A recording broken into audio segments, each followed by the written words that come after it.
இப்படி நிம்மதியாக இழந்துட்டு இருக்கிற உங்களுக்கான ஒரு வீடியோ தாங்க. இப்படி மௌனமாக அமைதியாக இருக்கவங்கள நினச்சி நிம்மதியாக இழந்துட்டு நீங்கள் ராத்திரி வேளையில் கண் கலங்கி போயிருப்பாங்க. வெளியில் பார்த்தீங்கன்னா எப்போ பார்த்தாலும் நல்லா கலன்னு சிரிச்சிட்ருப்பாங்க. அவங்கள சுற்றி ஒரு கூட்டமே இருக்கும், ஃப்ரெண்ட்ஸ் எல்லாம் வச்சுருப்பாங்க.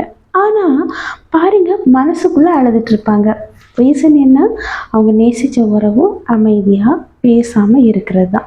இப்படி ஒருத்தங்க உங்ககிட்ட ரொம்ப அன்பாக இருந்துட்டு பேசாமல் இருக்கிறத நினச்சி நீங்கள் அந்த அமைதியை நினச்சி கன்ஃபியூஸ் ஆகுவாங்க, நிம்மதியை இழப்பாங்க, குழம்புவாங்க. அது என்ன குழப்பம் அப்படின்னா, நான் என்ன தப்பு பண்ணினேன், ஒருவேளை நான் தான் தப்பு பண்ணியிருப்பேனோ, அவங்களுக்கு பிடிக்காதது மாதிரி ஏதோ நடந்துடுச்சா அப்படின்னு சொல்லி அவங்களுக்கு எதனால் அவங்க பேசாமல் இருக்கிறாங்க, எதனால் விட்டுட்டு போனாங்க, இதெல்லாம் தெரியாமல் குழம்பி அதே யோசிச்சுட்டே இருப்பாங்க. ஆனால் வெளியில் பாருங்கள், எனி டைம் சிரிச்சுட்டே இருப்பாங்க. ஆனால் யாருமே இல்லாத நேரம் மனசுக்குள்ளே அழுறது, கண்ணை கலங்கி போய் கண்ணீர் வடிக்கிறது, நிம்மதி இழந்த நிலைமையில் இருப்பாங்க. உங்களை விட்டுட்டு போன உடனே உங்ககிட்டக்கு என்ன தோணும் அப்படின்னா, நம்மளை விட்டுட்டு எல்லாமே போயிடுச்சு அப்படிங்கிற ஒரு தனிமை உணர்வு வாட்டும்.